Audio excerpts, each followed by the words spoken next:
27th of April 1940, 0200 hours. History books will mark this as the precise moment that the Second Weltkrieg officially began. In the end, Wrangel had prevailed over Admiral Kolchak and the Tsar's own opinion. Sealed envelopes that had been distributed to the frontline command posts over the past weeks were opened. Labeled Operation Yekaterina, the orders were for an immediate commencement of hostilities against Reichspakt positions. No official declaration of war was given to maximize the element of surprise against the Germans. But the enemy had not been idle. Polish assault troops, itching for a fight, began shelling the 88th, 91st and 99th Siberian Guards, holding the lightly fortified forward positions west of Vitebsk. With all tank divisions occupied in Ukraine, experienced special forces were hastily recalled from the southern front to reinforce the defensive lines in the area the troops had named the Vitebsk-Smolensk Gap. In the meantime, the Guards would have to hold by themselves. The early warning radar in Rostov reported wings of German bombers flying high. Dornier 23 and more modern Heinkel 111s were sighted over Kursk, beginning to drop their ordnance on supply lines. Nearly 400 interceptors from the 3rd, 5th, 7th and 10th fighter wings took to the skies and managed to drive off some of the enemy. In the confused first hours of the air battle over Russia, our wings are stretched thin, and just as on the ground, material is in short supply everywhere.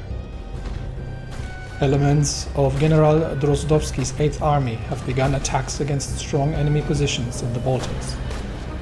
Units conducting reconnaissance by fire discovered concrete bunkers hidden in the forests, supported by lines of trenches and machine gun nests, repelling our first assaults with heavy casualties.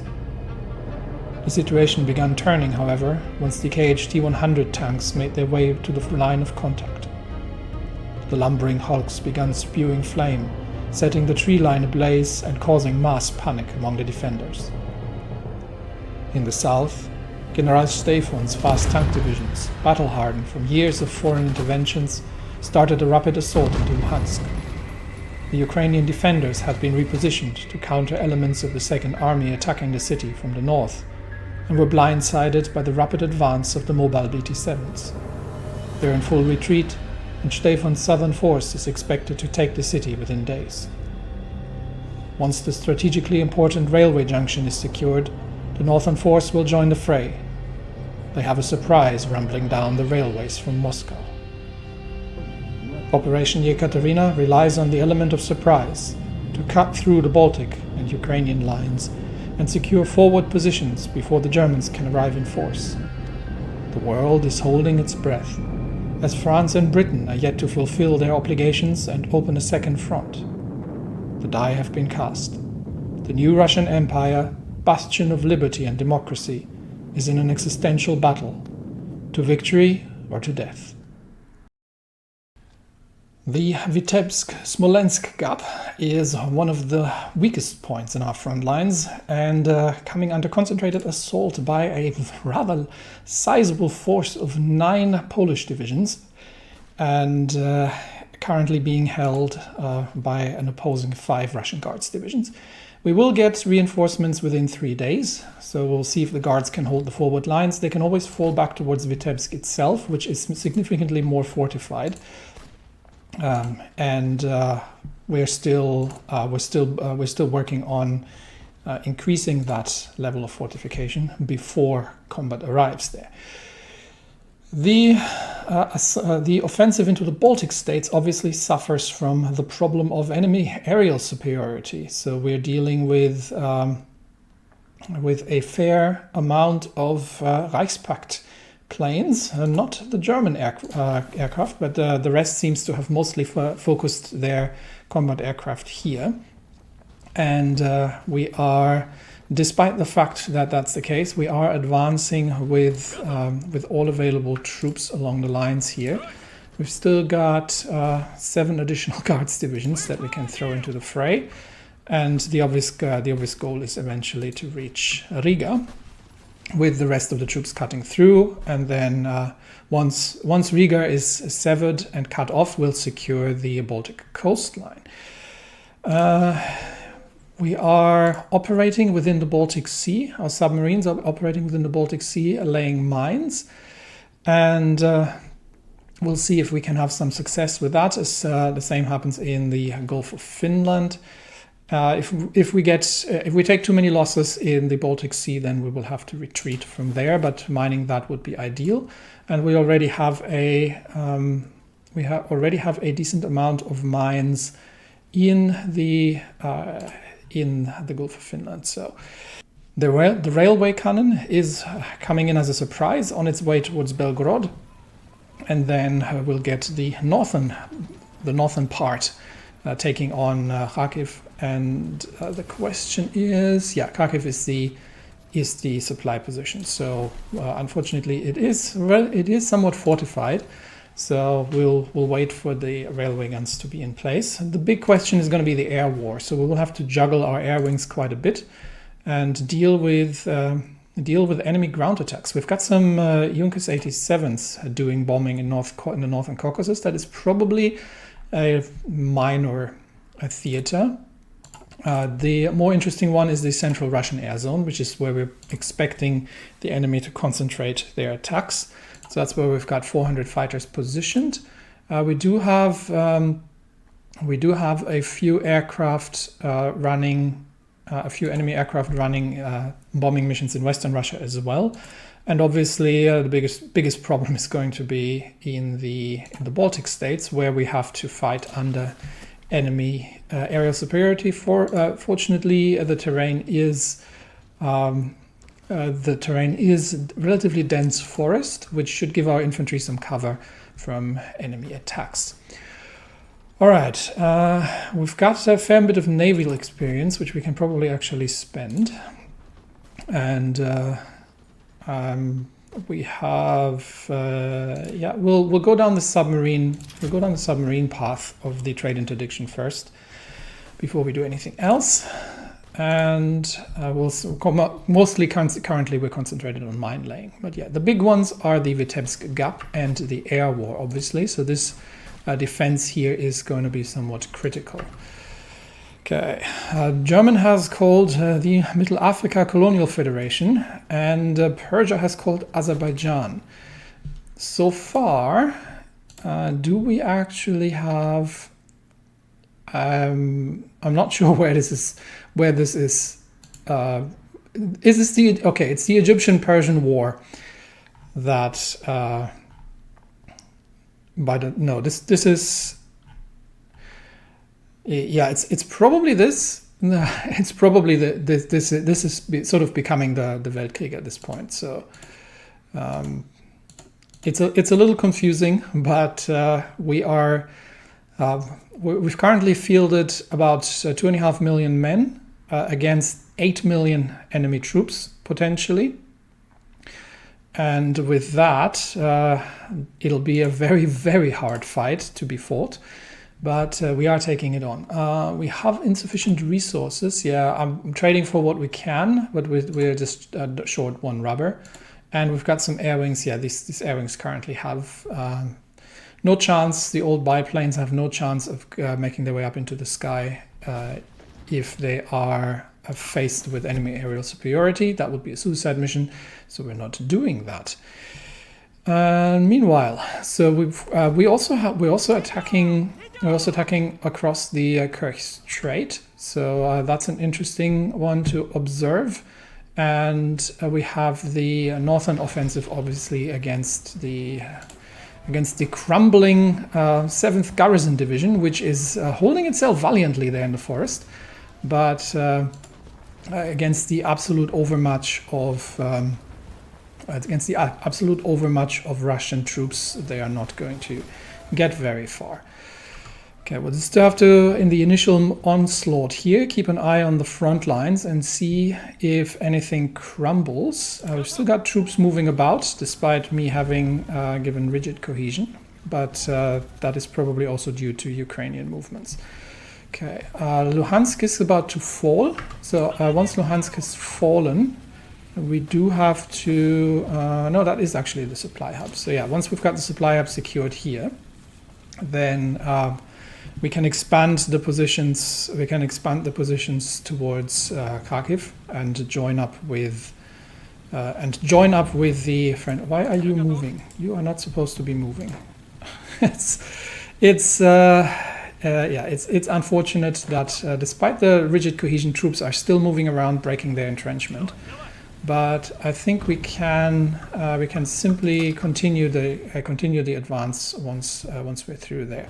To the critical one, to a degree, is the Baltic position, where some Polish troops have jumped into the breach. But I think we are about to evict those as well. We are getting bombed quite heavily, but we have no fighters to spare, because we are countering the enemy aircraft over Russian positions, which is quite essential. We will try to wear down the enemy Junkers here, and see that we can clear the Western Russian air zone, and then we can see if we can concentrate some air support. But for now, the infantry will have to fight without air support.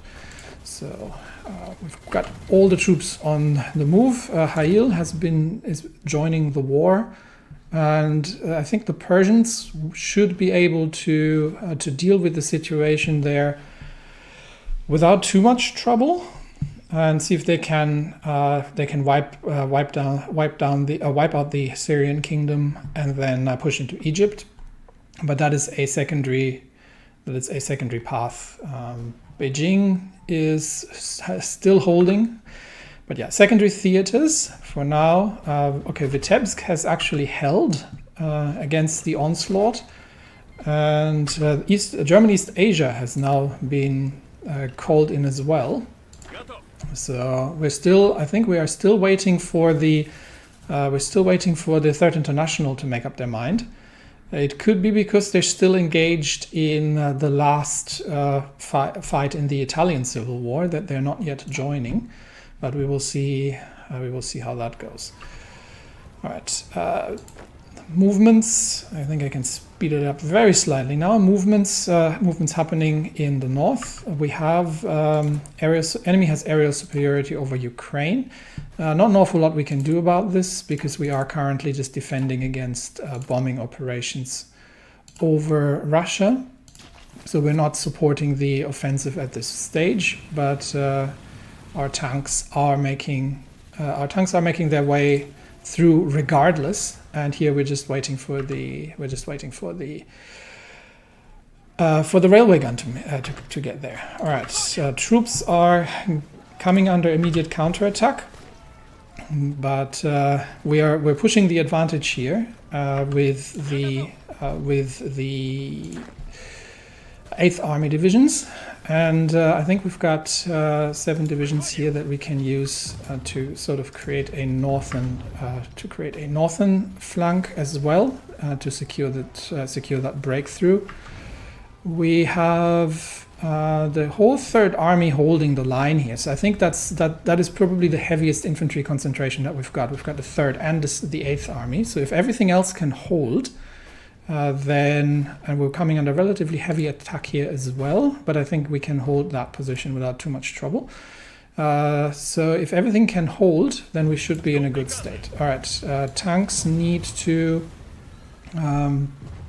railway guns in position, so we're going to get the northern element of Stefan's tanks to begin assault operations against Kharkiv, and we might actually, they can't get through. I thought they could get through here. No, they can't actually. Is that not that's not connected. Okay, that's unfortunate. So we've got the 6th and the 1st, which can't actually get to their goal. So they should have been on the other side. All right, that's fine. We will simply drive them across, and then join the fight in Kharkiv, where the 7th and 1st are beginning operations against extremely well entrenched Ukrainian divisions.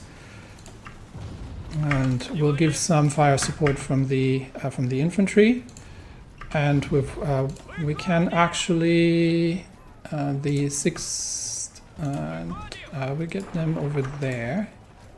Yeah, to widen the front lines a little. And we have support from the railway guns that are starting to impact the Kharkiv fortifications, which means in the south we can immediately use our momentum to keep cutting forward and draw a line towards the south of Kharkiv, while we are beginning offensive operations.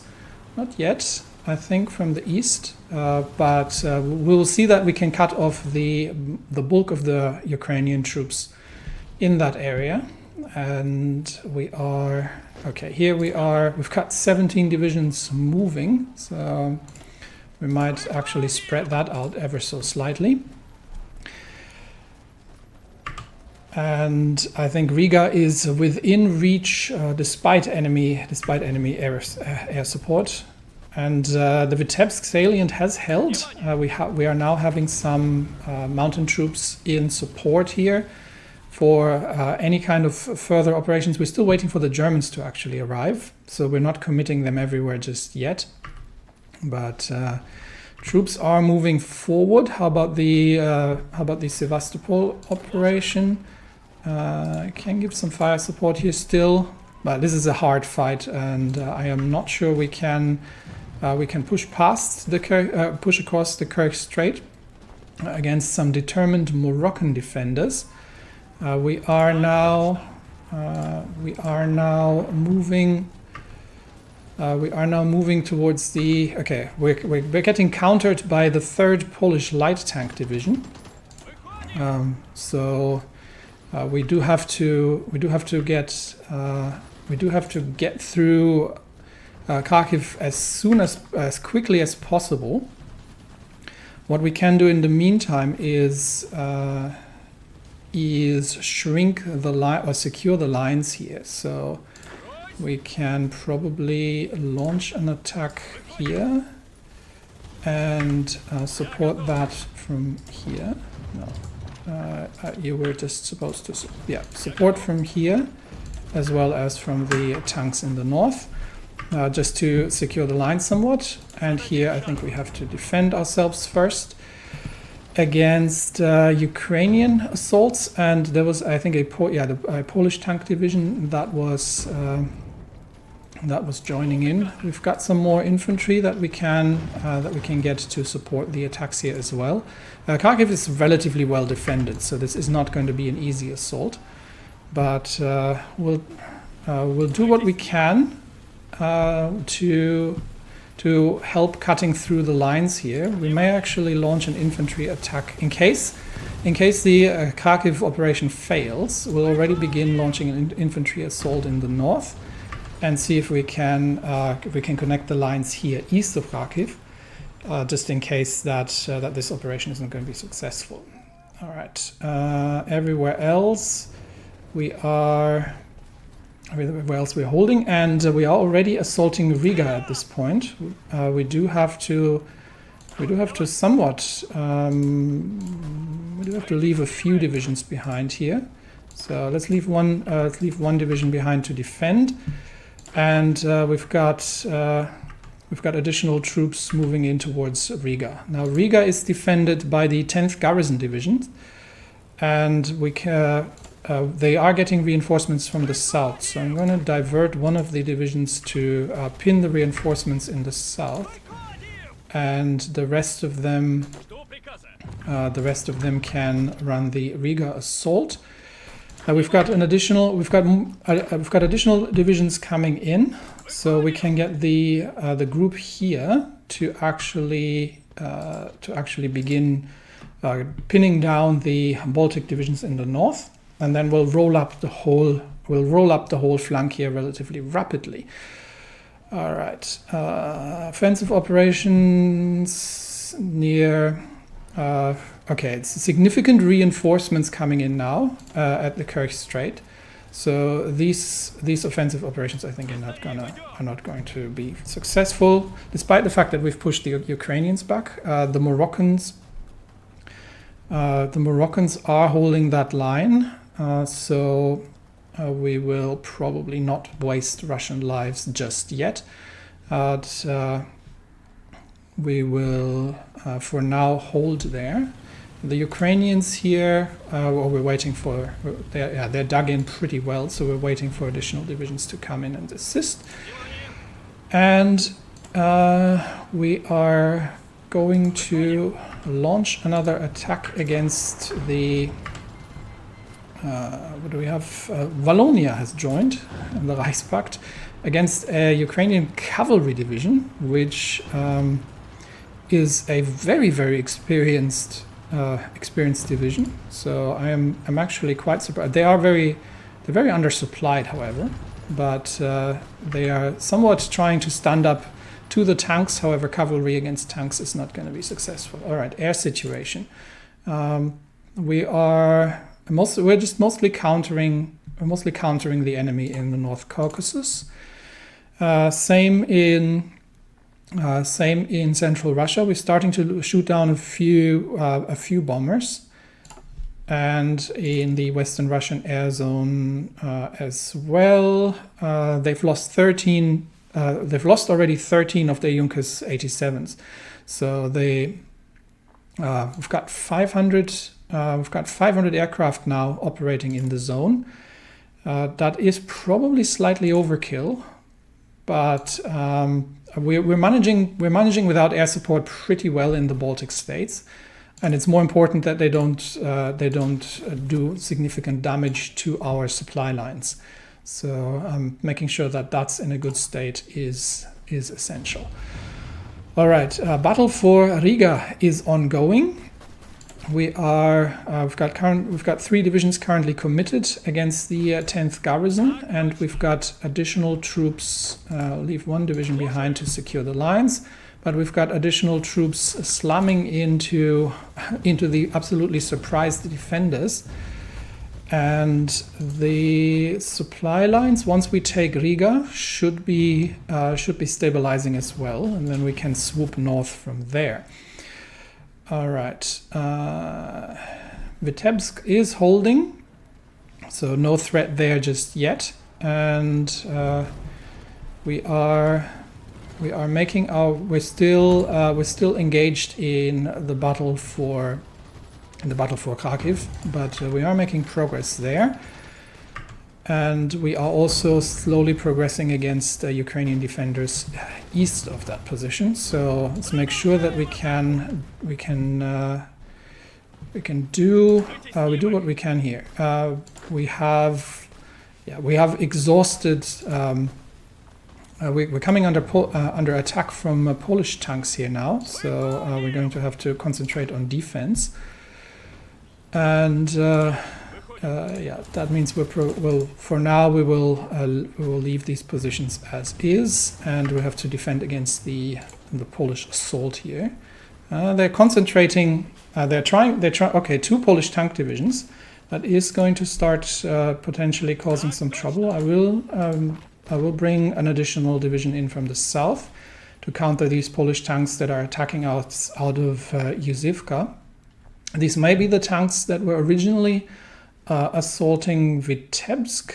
I am not entirely certain, but we'll deal with them.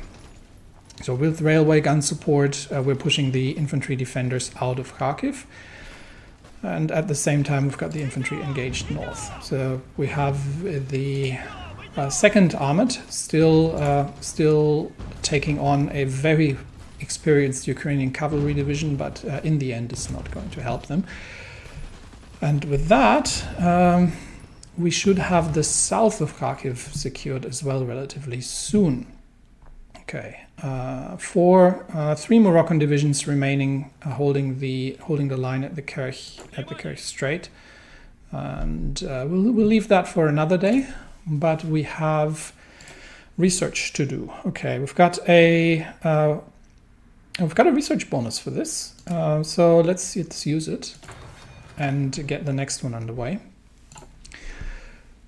Playing the long game, and we can form the State Defense Committee. So it's the Russian army that maintains Russia's strength.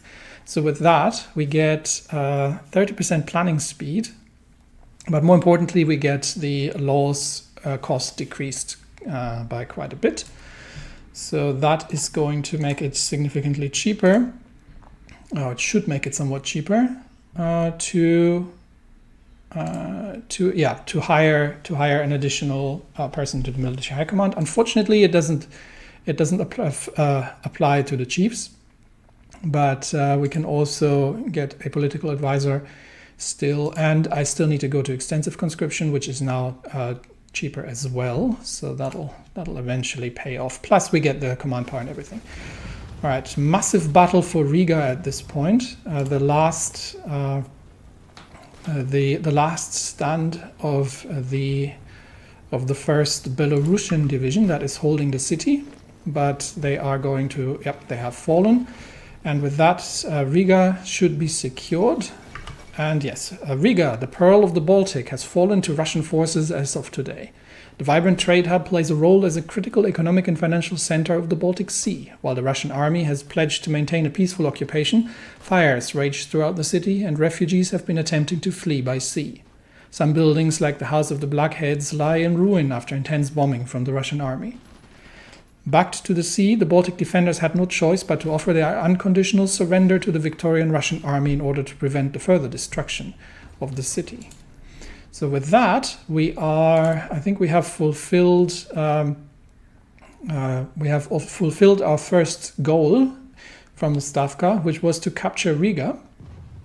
And with that, we have cut off the northern part of the United Baltic Duchy from any kind of reinforcements coming out of the Reichspakt, which means we can now begin reorienting ourselves. So we will leave. We'll see how long is this line here. It's currently got 9 divisions of the Third Army. So we can probably just get the Third Army. Well, we've got the Third Army positioned in the north, so we'll get all divisions of the 8th Army and assign them to the northern flank. With the new offensive goal is to capture the rest of the northern Baltic Duchy, and that means. Okay, we'll reorganize the troops. Obvious counterattacks happening, but from here on, we'll be launching already assaults with whatever divisions are available to wipe out and destroy the last remaining enemy positions. So let's get everything up and moving. And the first goal will be to cut off the north and take Narva, which frees up the divisions from the eastern flank here. And we've got troops ready to immediately begin counterattacks against and move towards Pernu. And then we'll wait for everything to reorganize itself along the lines in and hold positions in Riga as well. We have a naval engagement that happened. We've lost a convoy to Swedish submarines. So Swedish submarines are beginning. Why are we sending convoys? Is my better question. Riga is being supported by convoy through Finland, because we haven't fixed the railway yet. So this problem solves itself in 2 days. In a week. Once we have fixed the railway, then that should be fine. This is a temporary measure, so there's no need to go out. But we do have, I think, we've got Kolchak's Baltic fleet as a strike force. So if the Swedes are trying anything more serious, then we will be engaging. Okay, right, back to the ground. It looks like General Kansin of the 7th Army has gained a trait. He is Is he engaged in artillery? The Fortress Buster might make sense, but I think Artillery Expert's the better one, just for general artillery attack, 10%. Yeah. Let's give him that. Okay. And that brings us to the... Okay, we're going to have to hold off that Polish counterattack. But the main goal remains is to break through Kharkiv and cut off the Ukrainians, the whole Ukrainian eastern front here. All right, Kharkiv has been taken by friendly tank divisions, and that means we are immediately going to redesignate the 7th and 6th to support the assault in the south and to close the salient. The starting stage of the march was successful, and the army is ready to continue the liberation of Europe. While there remain gaps between our forces and Berlin, it's clear as day that it's only a matter of time when we will reach the German capital and end the German hegemony once and for all.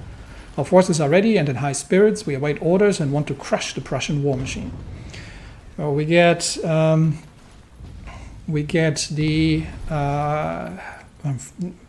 okay, so we are expected to be on the offensive and not to dig in here, our lines. So infantry division attack, artillery attack, breakthrough, and 10% attack on the Ukrainian core. Mission is to capture Kiev, so to Berlin, which means we now have... how long do we have? 120 days.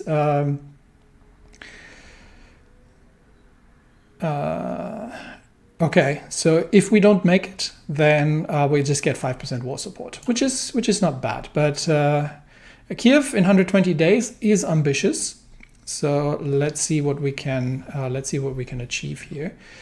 But let's take a quick look at the air situation again. We've got okay. Actually, one of our armored trains shot down one of them. So the losses are limited on the enemy side. We also don't have much of an air detection here. Here we have we're doing a pretty good job at keeping these bombers at bay. This is probably the main part of the German Air Force coming in here, and I was expecting a lot more than that, but they're starting to lose planes, and we're doing a pretty good job on keeping them bottled up.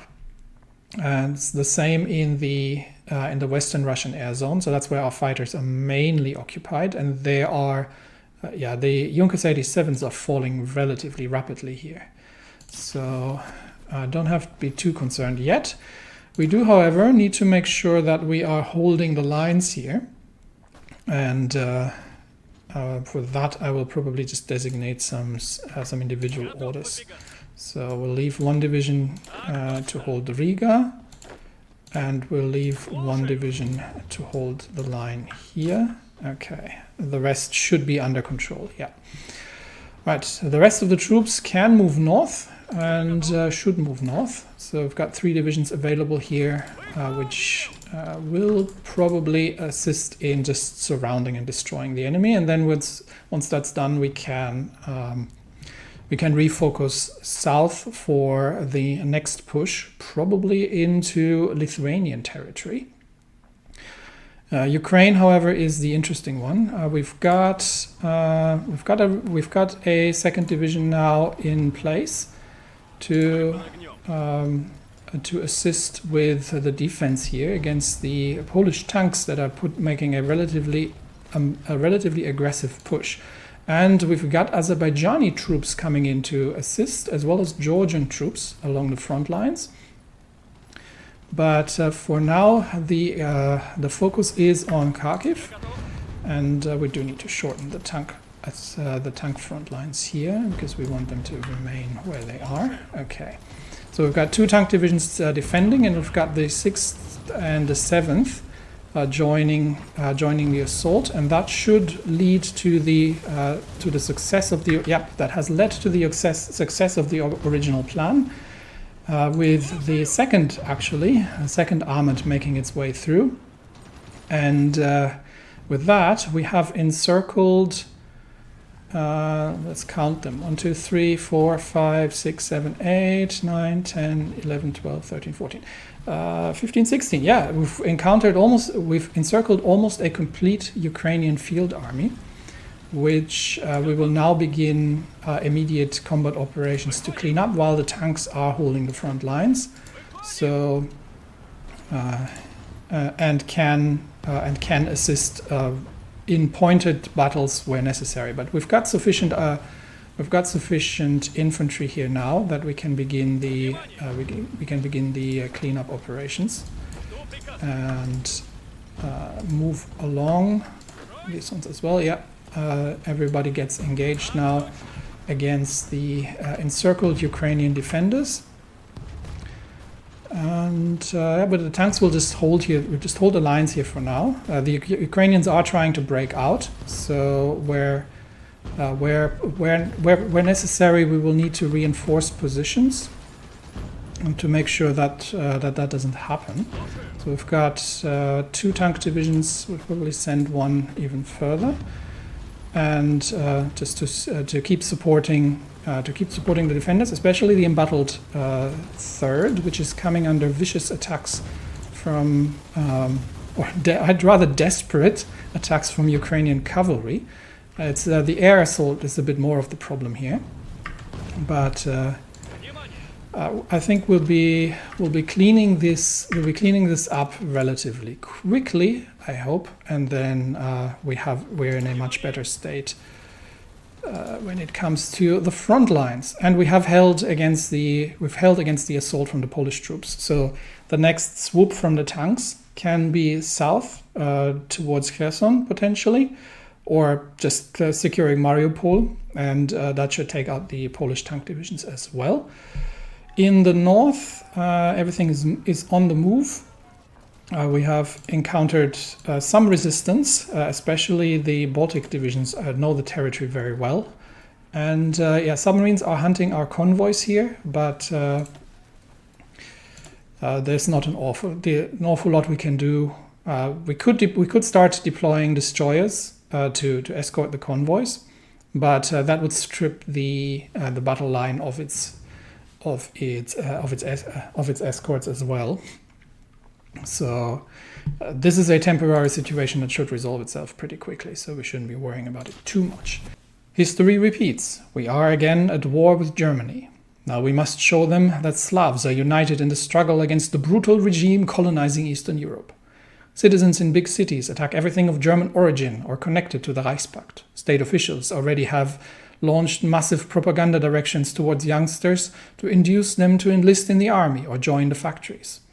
Musicians, poets, painters, and other artists from all political factions except crazy monarchists and Bolsheviks have loudly announced their support for our regime. Orthodox clergy, like all major religious eminences, are saying prayers for the government and the troops at the front. Now that all predominant parties and trade unions have declared a sacred union to not weaken Russia, we can safeguard our future. This gives me 5% stability and 5% war support. Don't need stability right now. We've already sorted that problem. 75,000 manpower is pretty neat as well. We are eventually got 780,000 still available. We are eventually going to go to extensive conscription, but not at this stage. Next I'm probably going to get a chief of air force in, because the air war still worries me somewhat. All right, how's the situation here? I think we can start contesting this, actually. We've got 2 fighter wings available. And we can probably, we can divert another one, and we should have an airport. Do we control an airport in Riga? No, the airbase is actually, we have Riga airbase. So we can, we've only got 100 support aircraft now. We can redirect fighters elsewhere. Now, which front is the more important one? Okay, they've stopped doing anything in the Caucasus, and they are concentrating now on they're on the defensive. They're concentrating on Ukraine. Baltics, yeah, Baltics and Ukraine. I think Baltics are fine. Ukraine is probably the more pertinent one that we need to support. So let's see if we can.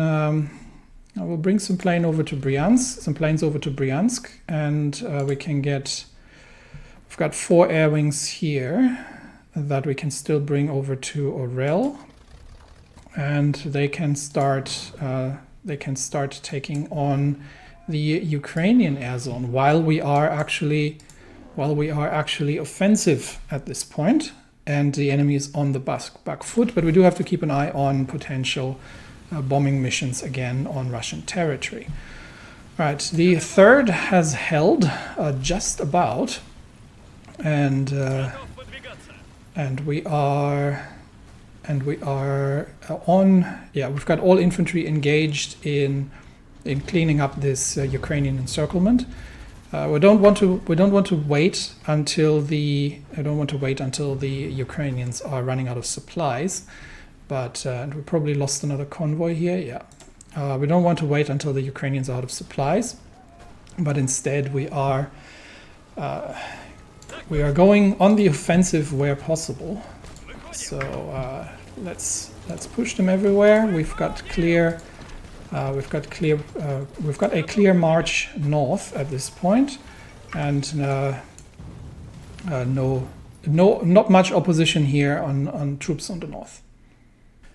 Good news from the Middle East. It looks like the Persian part of the Reichspakt of the Moscow Accord, is making great progress through the desert. They have secured most of the positions here. Well done. They've retaken Beirut and Damascus, and the Egyptians, after their catastrophic losses in the north, are basically fleeing. We have lost a convoy in the Baltic. That gives us a bit of an idea what's operating here. We've got German and Ukrainian destroyers. We've got some submarines, and we've got 3 light cruisers. Why are we having supply lines going through the Black Sea? I don't see any supply lines. Maybe these were friendly ships. So the problem is we don't have enough to challenge that. So the fleet that is currently here isn't enough to challenge it. Best we could do was put it on strike force, but we only have 1 heavy cruiser, the Admiral Lazarev, and I'm not sure she can take that on by her own. So right now we don't have the naval forces. We're still building one of the Admiral Ushakov class, but we are repairing a few ships as well. All right. Still 4 Moroccan infantry divisions holding the strait. So yeah, it's not an awful lot we can do there. Let's focus on I think the north is basically in good shape as it is. I don't need to do an awful lot here. So let's focus on the Ukrainian front and make sure that we are clearing everything to begin the operations towards Kiev. All right. Tanks. I do need somebody to hold Kharkiv, please.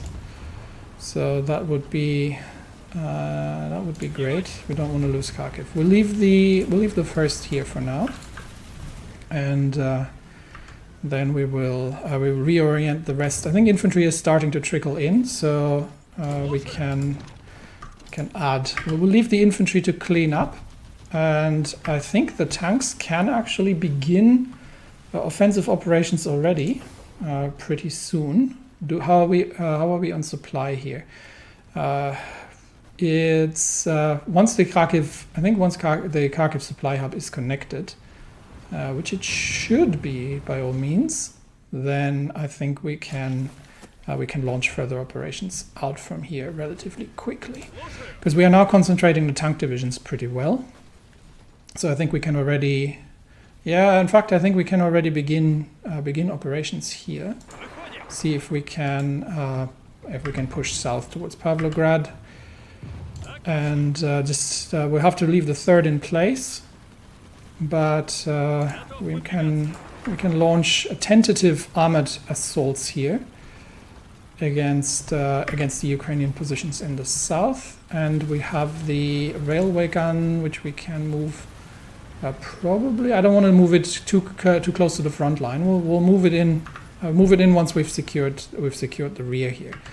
That means the air situation over Ukraine is now starting to change, where we are bringing in 500 fighters to start disrupting the enemy air concentration, which is quite significant.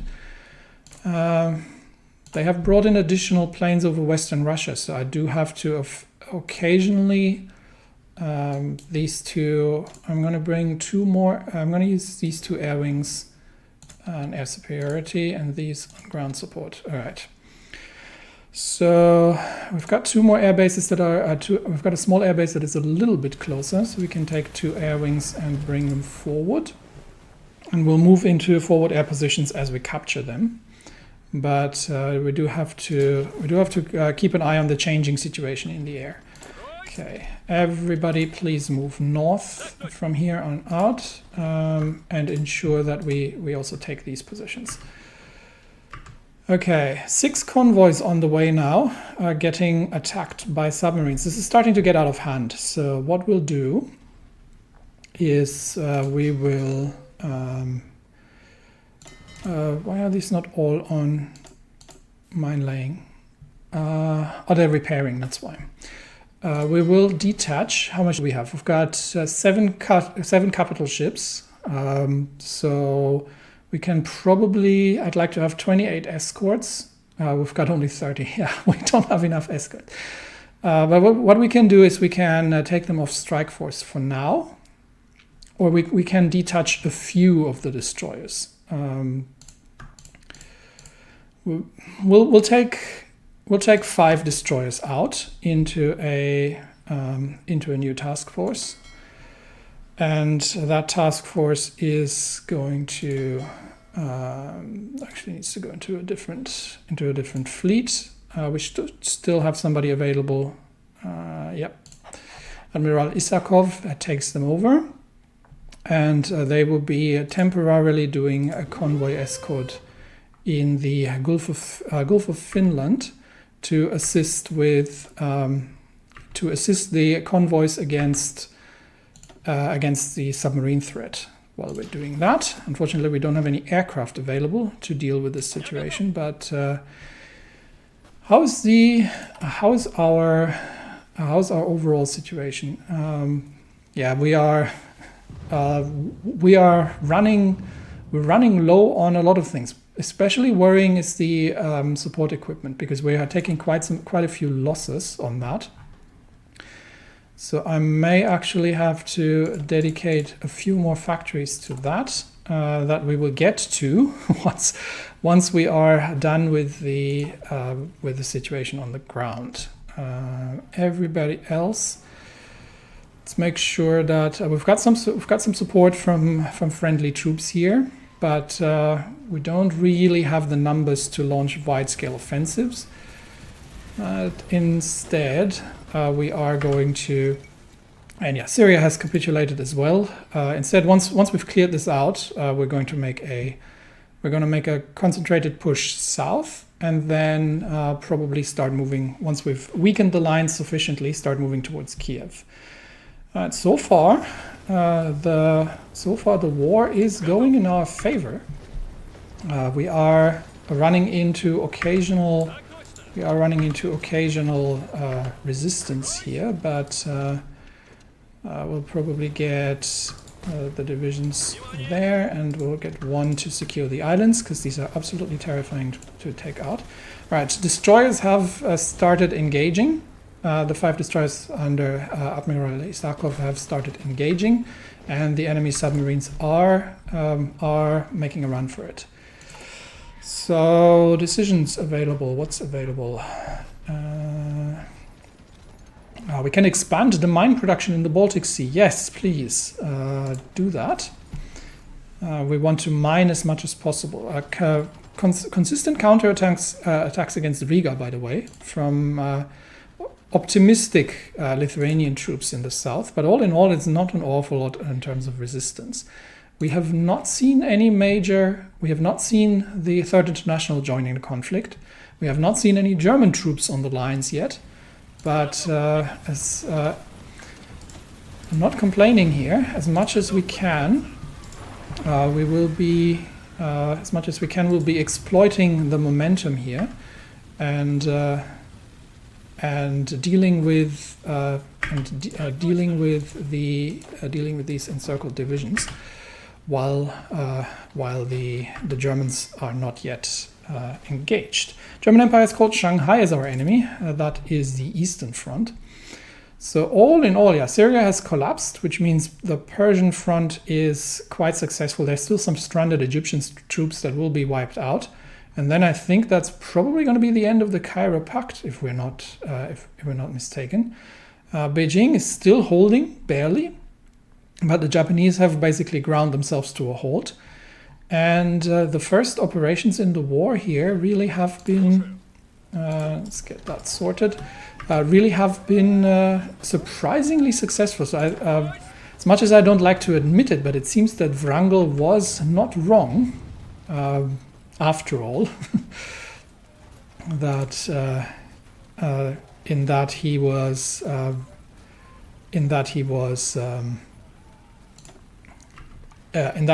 advocating for a surprise attack. All right.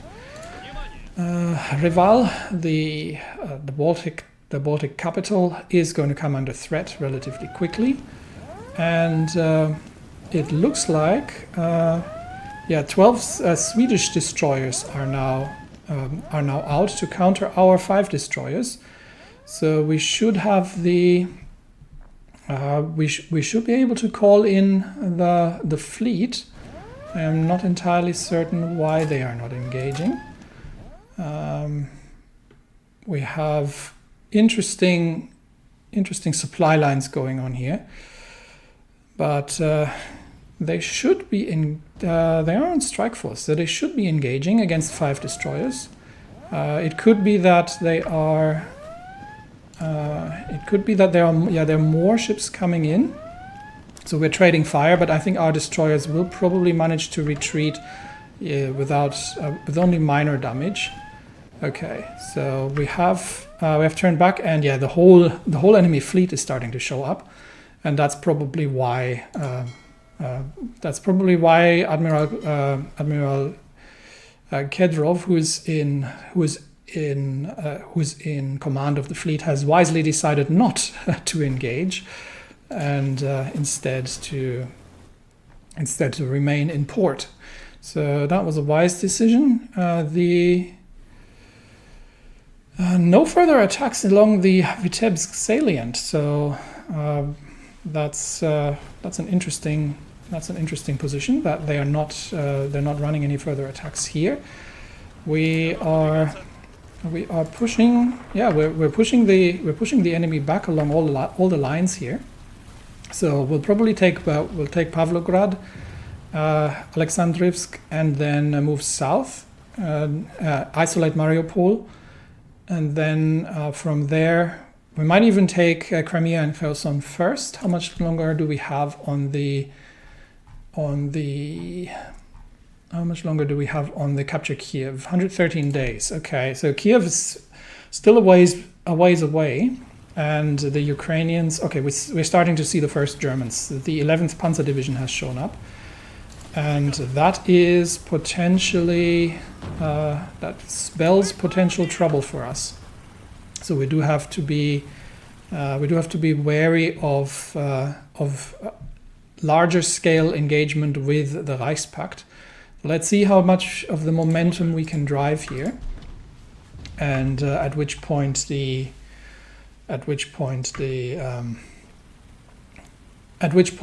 will have to go into a more defensive stance. All right, let's clear out the last remaining defenders here in Narva, which are completely encircled, and we'll move towards the capital already. It looks like the enemy has a few more divisions here than we initially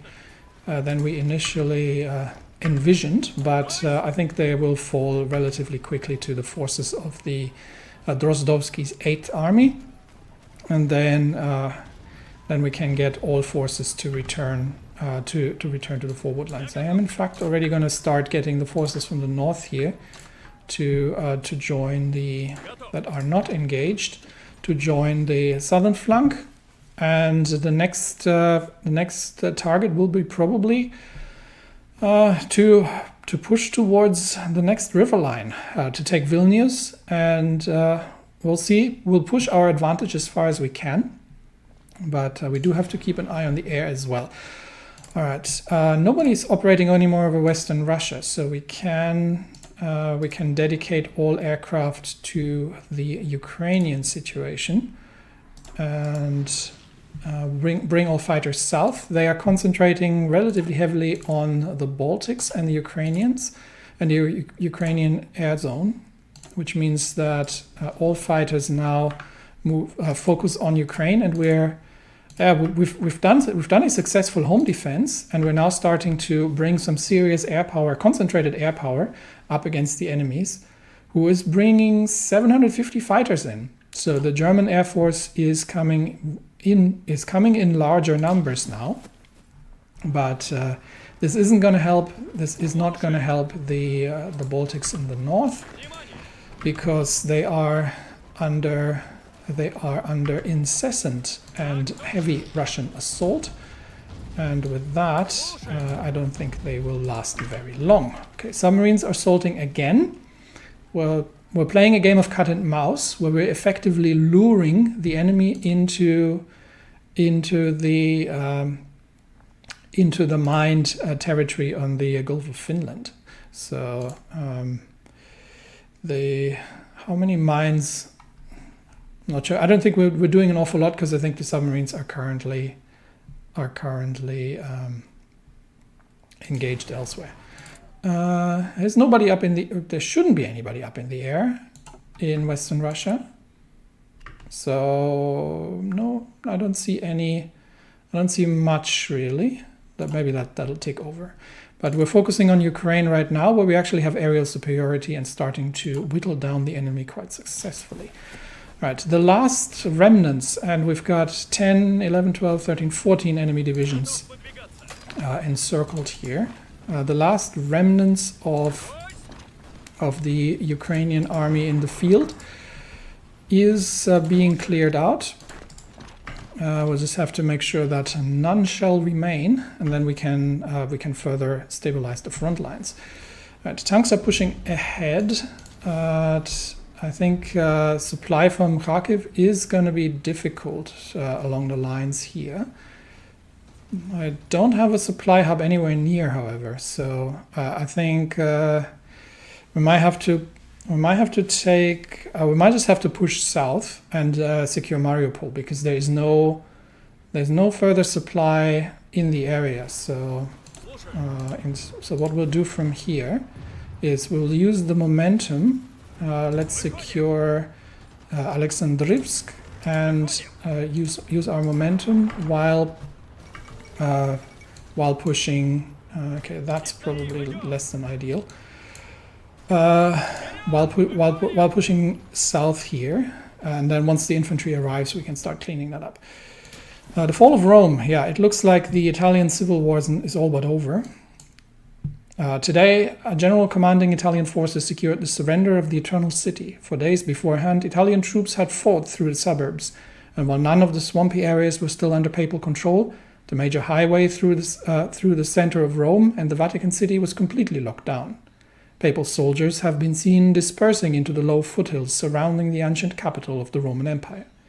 The Socialist Republic of Italy has been careful to announce that special military police are on hand in the city to prevent the looting of St. Peter's Basilica and the Pantheon, and they are in negotiations with the Pope to see what autonomy the Vatican can retain while under Italian occupation. The Pope does not have many divisions. Interestingly enough, it looks like our comrades in the Third International are still dithering about engaging the Reichspakt. We don't know yet if they've stabbed us in the back, or if they are waiting until the Germans have moved their troops eastwards. We haven't seen an awful lot of German troops just yet.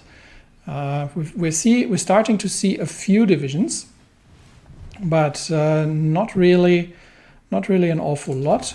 So we can probably begin intelligence operations in the north in Lithuania as well. So let's start building up an intel network near Vilnius, and I'll probably move him over to Kiev. There we go, because that's going to be our next. That's going to be our next targets. We do have to keep upgrading our intelligence operations. So let's submarines again assaulting divisions here. Okay, we're not on. They get damaged, so they're currently not in active operations. Yeah, so that convoy is currently not going to be rescued. We definitely would need at some point an actual air force. We are also running a bit low on supply in the area, so we've outrun our supply lines here quite a bit. But once Narva is under our control, then we can get some supply across the sea. And there we go. Narva should be under control now, and that means all the friendly troops can move towards capturing the enemy capital. I think here we'll just hold out because we have no supply in the area, and just hold the lines for now. In the south we are still running a few attacks, but I think at this point, yeah, the Papal States have capitulated. At this point we will have to probably wait until our supply lines are re-established. Troops are moving south already to prepare for the next offensive. And in Ukraine, okay, that attack is not going to be fruitful. In Ukraine, we are definitely going to need the infantry to. We'll have to finish off this. We'll have to finish this group here. So we'll divert. Given that Vitebsk is currently not under threat, we'll divert 6 of the Ungarn Sternberg's elites to clear out the Ukrainian positions here, and that should hopefully help. Dealing with that situation sooner rather than later, so we can concentrate on the rest. There is that's a Georgian convoy, and we're not getting engaged right now. We're not getting engaged right now in the Baltic. The submarines obviously are operating within the Black Sea to lay mines, but other than that, we're not doing an awful lot. Right, air battle is going on over Ukraine, and with that, we'll have a quick look at the northern situation just to ensure that nobody gets cut off here.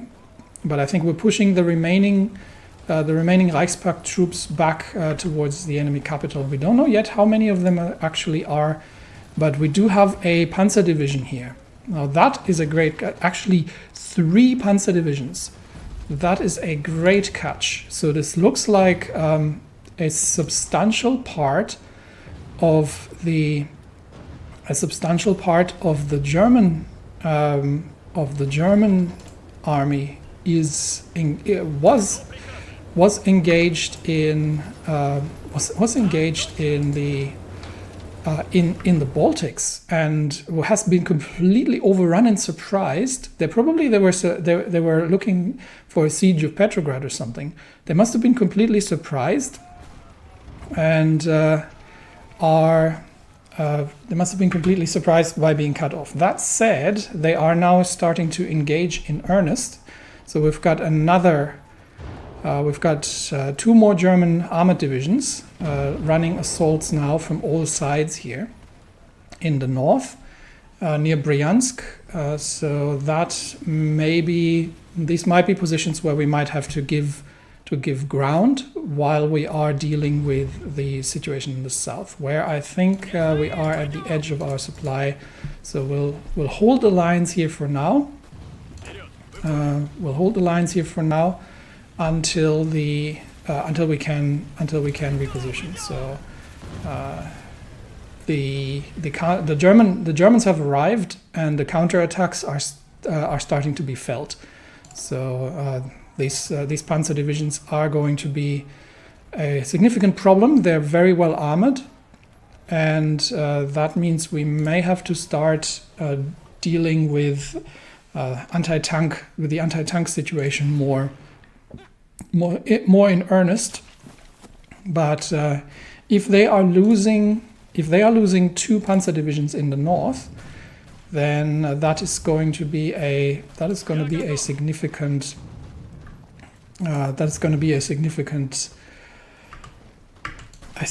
loss for them, and hopefully take some pressure off. We've lost another convoy here. Hopefully take some pressure off the situation. Vitebsk coming under assault again. Okay, von Kluge has taken command of the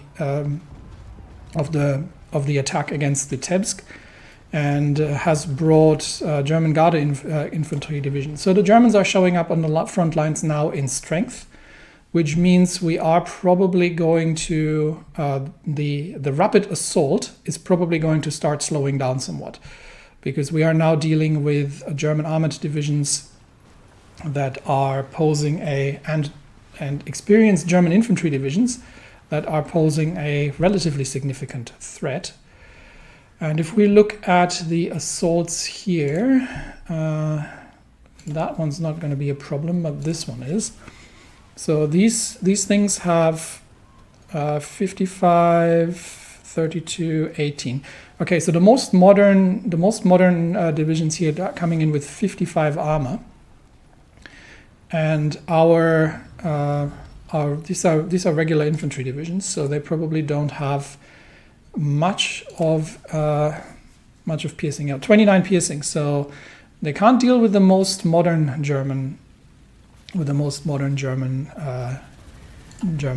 armored divisions. But we will see how this goes. But yeah, definitely we're starting to see the Germans arriving in large numbers now at the front lines, and that means we will have to slow down and take our. But I think we'll have won the two first objectives relatively decisively against the Baltic states and against a large part of the Eastern Ukrainian army, where they have 13 divisions currently encircled. So one has already surrendered, and hopefully that situation will be rectified soon, so we can concentrate on consolidating the lines. We'll have to see how the supply situation plays out, and if we can push south from Kharkiv and reorganize the tanks, get them positioned, and begin taking on the Germans. Now, last thing I'm going to check, and this is obviously not the same. The light tanks would struggle against these Germans, so we definitely need to begin producing heavier firepower in larger quantities, and that is a downside of the early assault. But I think so far we've done we've done a lot, and we've used the momentum to its maximum potential. But now we're starting to be forced. We might have to start being forced into a defensive position while the Reichspakt troops are arriving in larger numbers, and hopefully the Third International is going to join as they promised, but so far no sign of that. If they have betrayed us, then this is going to be a significantly harder fight than we originally thought.